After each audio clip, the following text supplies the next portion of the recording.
Assalamualaikum warahmatullahi wabarakatuh. Perkenalkan, saya Aiman Alfred Said, NPM 19 03 10 10 118, dan partner saya.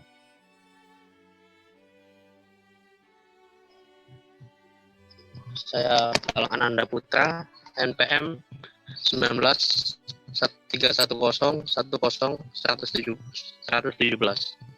Oke, kami dari partner C, Grup F. Pada kesempatan kali ini, kami akan memaparkan hasil review kami terkait modul isolasi jasa training pada praktikum pengantar teknik kimia 2, yaitu mikrobiologi industri.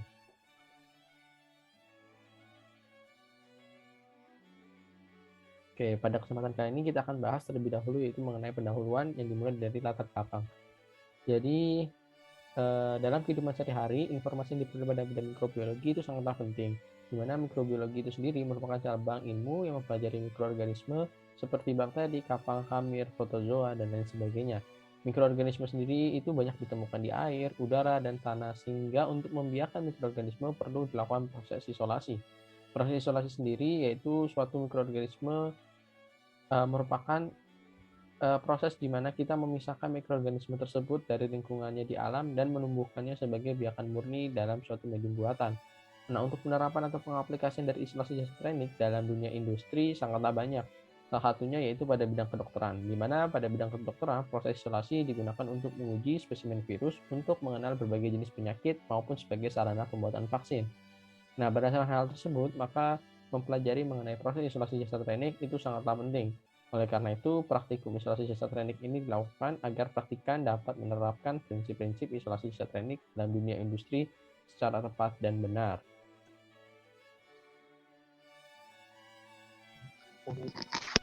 Selanjutnya ada tujuan dan manfaat.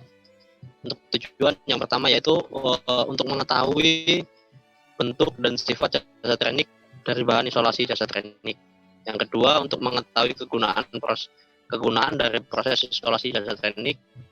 Dan yang ketiga, untuk mengetahui tahapan proses dalam melakukan isolasi jasa teknik.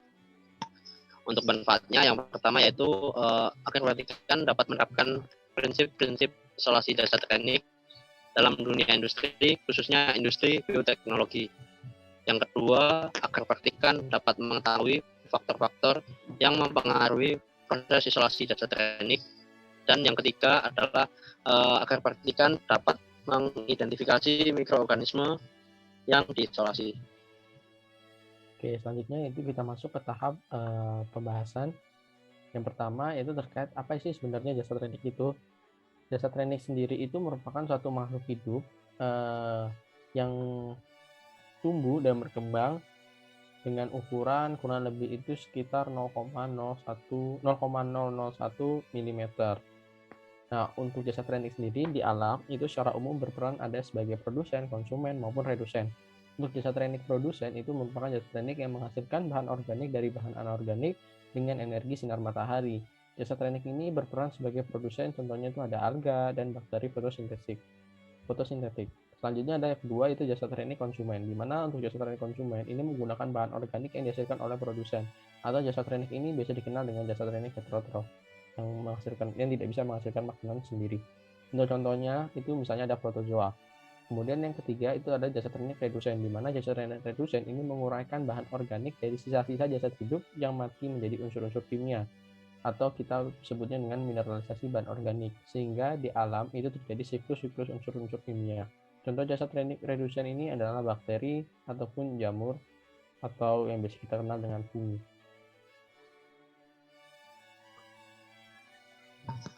Untuk selanjutnya ada peranan jasa teknik. Jasa teknik ini memiliki banyak manfaat di berbagai bidang kehidupan.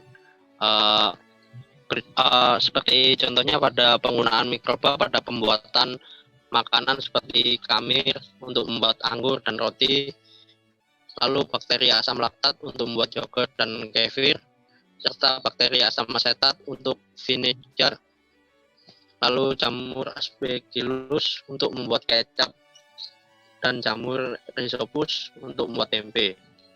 Yang kedua, penggunaan mikroba ini di bidang kedokteran untuk produksi Penicillium sp untuk antibiotik.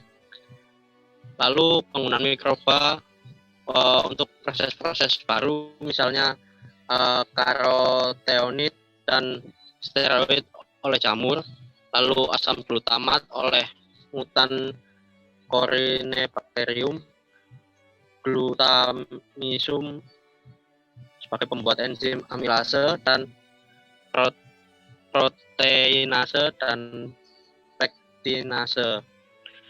Lalu penggunaan bakteri dalam teknik genetik modern seperti untuk pemindahan gen dari manusia, binatang, atau tumbuhan ke dalam sel mikroba penghasil hormon, antigen, antibodi, dan senyawa lainnya, misalnya insulin dan interferon.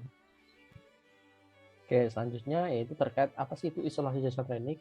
Jadi, isolasi itu adalah suatu proses pemisahan jasad renik atau mikroorganisme dari bahan atau substrat, di mana biakan dari satu jasad renik yang diperoleh dengan proses isolasi ini kita kenal dengan namanya isolat murni atau biakan murni. Isolasi ini harus dilakukan secara bertahap untuk mendapatkan isolat murni. Nah, isolat murni sendiri itu merupakan biakan atau kultur yang mengandung hanya satu jasad renik atau hanya satu jenis jasad renik. Misalnya pada medium hanya terdapat Streptococcus berarti hanya terdapat Streptococcus pada koloni tersebut. Seperti itu. Kemudian ada prinsip dari isolasi jasad renik ini apa sih? Isolasi dari jasad renik ini memiliki prinsip di mana untuk memisahkan satu jenis mikroba dengan mikroba lainnya berasal dari campuran bermacam-macam mikroba. Untuk tujuan dari teknik isolasi jasad renik yaitu merupakan suatu usaha untuk menumbuhkan jasad renik di luar dari lingkungan alamiahnya. Pemisahan jasad renik dan lingkungan ini itu bertujuan untuk memperoleh biakan bakteri yang sudah tidak bercampur lagi dengan bakteri lainnya atau yang biasa kita sebut dengan biakan murni.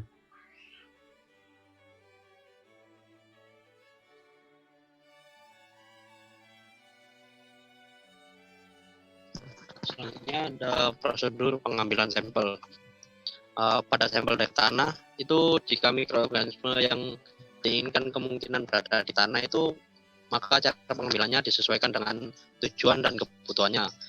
Misal jika diinginkan mikroorganisme rhizosphere, maka sampel diambil dari sekitar perakaran dekat permukaan hingga ujung perakaran.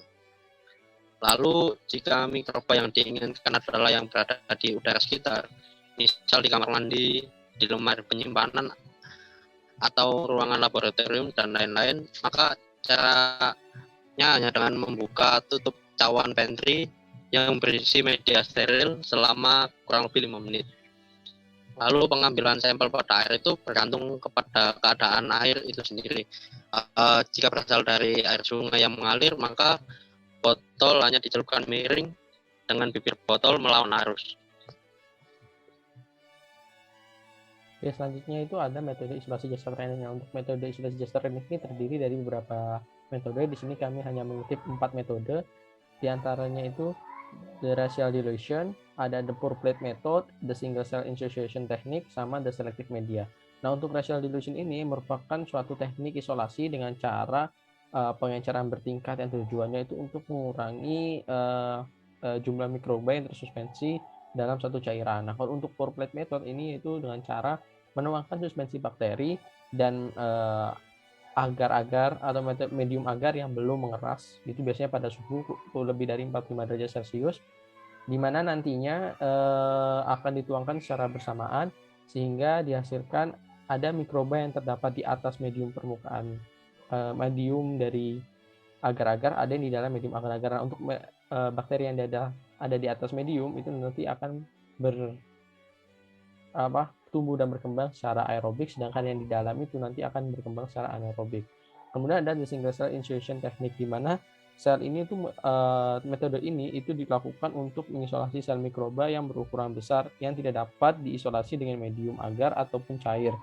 Di mana pada metode ini itu kita mengambil isolasi jasad renik menggunakan pipet kapiler yang umumnya menggunakan bantuan alat mikromanipulator. Nah, untuk single cell initiation technique ini merupakan salah satu metode isolasi jasad renik yang paling simple. Namun di sini ada beberapa kekurangan. Yang pertama itu biaya alat yang digunakan mahal serta membutuhkan keterampilan tinggi dalam proses pemakaiannya. Kemudian yang terakhir ada the selective media atau media selektif. Media selektif ini adalah media yang telah ditambahkan berbagai senyawa kimia yang ditujukan untuk hanya menumbuhkan satu jenis organisme tertentu.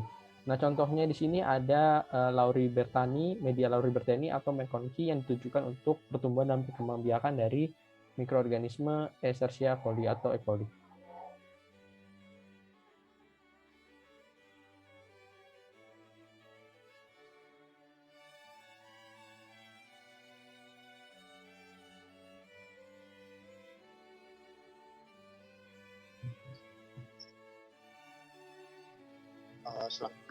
Selanjutnya ada koloni bakteri. Koloni bakteri itu kumpulan dari bakteri sejenis dan mengelompok membentuk suatu koloni. Bentuk tubuh pada bakteri itu terpengaruh oleh keadaan medium untuk membandingkan bentuk serta ukuran bakteri itu perlu diperhatikan bahwa kondisi bakteri itu harus sama dalam temperatur biak yang disimpan harus sama, dan penyinaran oleh sumber cahaya apapun itu juga harus sama, serta usia harus sama. Dan pada bakteri itu umumnya dikenal 3 macam bentuk, yaitu fokus, basil, dan spiral.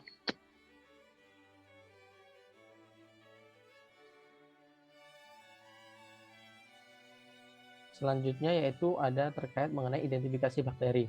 Jadi bakteri mempunyai beragam karakteristik yang berbeda. Oleh karena itu di dalam proses mempelajari dan memahami bakteri dalam suatu kelompok tertentu diperlukan suatu proses identifikasi. Nah, identifikasi bakteri ini dapat dilakukan dengan dua cara, baik secara morfologi ataupun secara fisiologi. Nah, kalau untuk identifikasi bakteri secara morfologi ini dapat meliputi bentuk koloni, struktur sel, bentuk sel, ukuran sel, dan pewarnaan bakteri. Untuk pewarnaan sendiri ini terdiri dari berbagai macam, ada pewarnaan sederhana, diferensial, dan khusus yang ditujukan nantinya disesuaikan dengan apa yang mau kita amati. Kemudian ada yang selanjutnya itu untuk pengamatan morfologi ini dapat dibagi menjadi dua jenis pengamatan. Ada yang secara makroskopis, yaitu dapat diamati secara langsung menggunakan mata tanpa bantuan alat mikroskop. Dan yang kedua itu pengamatan secara mikroskopis, yaitu pengamatan yang digunakan dengan bantuan alat mikroskop. Nah, untuk pengamatan secara makroskopis ini contohnya saat kita mengamati bentuk koloni, nah atau struktur koloninya. Nah, jadi nanti pada medium itu akan terlihat bentuk koloni dan struktur koloni yang ada. Kalau untuk pengamatan secara mikroskopis, umumnya ini kita biasanya menggunakan saat kita ingin melakukan proses pengamatan pada bentuk sel, ukuran sel, terus kemudian ada pada proses pewarnaan bakteri, sehingga kita ingin mengidentifikasi jenis bakteri apakah yang terdapat dalam objek gelas yang kita lakukan proses pengamatan. Kemudian kalau untuk pengamatan secara fisiologi, ini dapat dilakukan melalui uji biokimia, di mana pengamatan ini dilakukan dengan cara pengujian seperti carbohidrat, pengujian methyl red, pengujian Voges Pascal, pengujian oksidase, pengujian protease, dan lain sebagainya.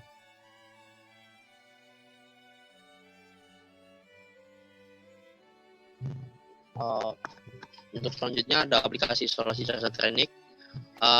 Aplikasi isolasi jasa teknik itu banyak sekali. Salah satu contohnya pada bidang kedokteran. Pada bidang kedokteran, isolasi jasa teknik itu berperan dalam hal pembuatan vaksin untuk jenis patogen tertentu. Oke, yang selanjutnya itu ada hal-hal yang harus diperhatikan dalam isolasi jasa teknik. Jadi dalam proses pengisolasi jasa teknik ini terdapat beberapa hal yang kita harus perhatikan. Yang pertama itu sifat dari setiap jenis mikroba yang akan diisolasi. Yang kedua itu tempat hidup atau asal mikroba tersebut. Yang ketiga medium bertumbuhnya sesuai. Yang keempat cara mengikubasi mikroba. Yang kelima cara menginokulasi mikroba. Yang keenam cara menguji bahwa mikroba yang diisolasi telah berupa kultur murni dan sesuai dengan yang dimaksud. Yang ketujuh yaitu cara memelihara agar mikroba yang telah diisolasi merupakan tetap kultur murni. Dan yang kedelapan itu kesterilan proses, di mana kesterilan proses ini berperan penting dalam proses isolasi jasa teknik. Jika proses tersebut tidak berjalan secara steril, maka nantinya isolat yang telah didapatkan atau isolat murni yang telah didapatkan akan terus terkontaminasi, sehingga proses isolasi untuk mendapatkan biakan murni akan semakin lama dan membutuhkan waktu serta tenaga yang lebih besar.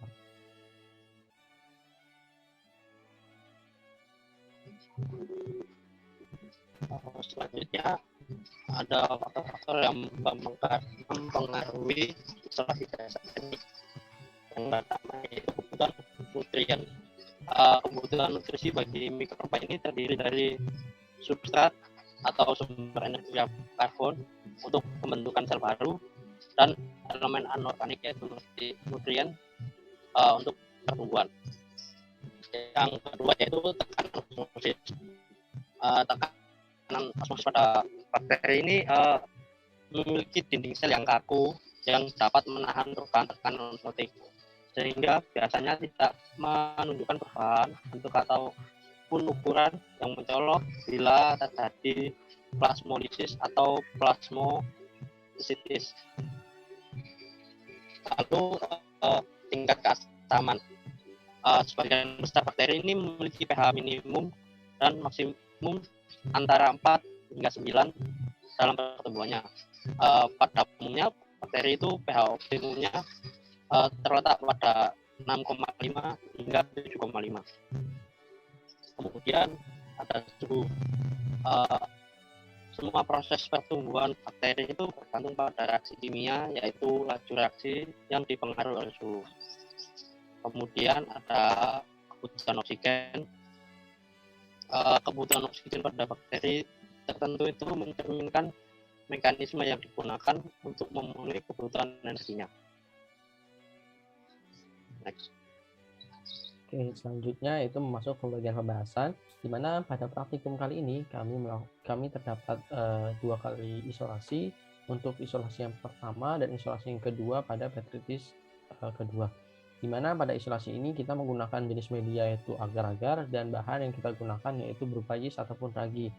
Di mana pada hasilnya kita dapatkan sesuai dengan gambar yang tertera pada isolasi dan isolasi kedua, dan untuk keterangannya pada isolasi pertama dan isolasi kedua itu sama, yaitu perbesaran lensa okuler 10 kali dan lensa objektif 40 kali itu memiliki bentuk kokus, berkoloni, tidak berinti, dan berwarna coklat muda. Nah, berdasarkan gambar tersebut, ini sesuai dengan pernyataan yang dinyatakan Putri tahun 2016 dalam jurnalnya, yang menyatakan bahwa untuk bentuk-bentuk seperti keterangan yang terkait, misalnya berbentuk kokus, berkoloni, tidak berinti, dan berwarna coklat muda, itu umumnya dimiliki oleh mikroorganisme Saccharomyces cerevisiae. Dan ini sesuai dengan apa yang telah kita uji, di mana kita ketahui bahwa untuk mikroorganisme yang terdapat dalam yeast ataupun ragi, umumnya adalah kultur murni yang berupa mikroorganisme Saccharomyces cerevisiae. Seperti itu.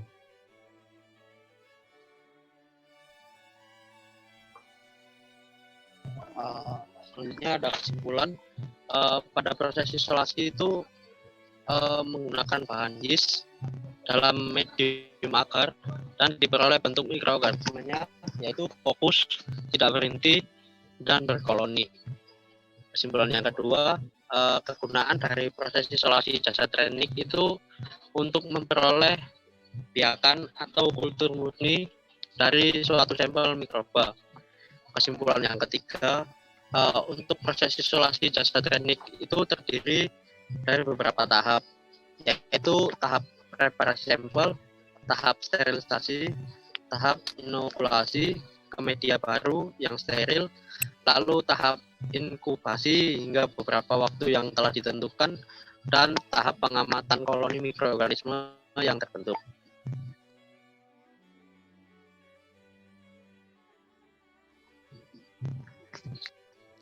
Oke, sekian presentasi kelompok kami terkait hasil review kami mengenai isolasi trenik. Sebelumnya kami ucapkan terima kasih kepada Ibu Insinyur Supriyati STMT selaku dosen pembimbing kami. Kemudian tak lupa juga kita ucapkan terima kasih kepada Dr. Nuraini Fauzia SPD MSI selaku dosen penilai pada praktikum isolasi jasa trenik ini. Dan yang terakhir tak lupa juga kita ucapkan terima kasih kepada Mas Firhan Adam selaku asisten laboratorium pengantar teknik kimia 2 yang membantu kami dalam proses penyusunan laporan resmi terkait modul isolasi jasa teknik ini. Sekian dari kami, apabila ada kata-kata yang kurang berkenan mohon maaf. Billahi taufiq wal hidayah. Wassalamualaikum warahmatullahi wabarakatuh.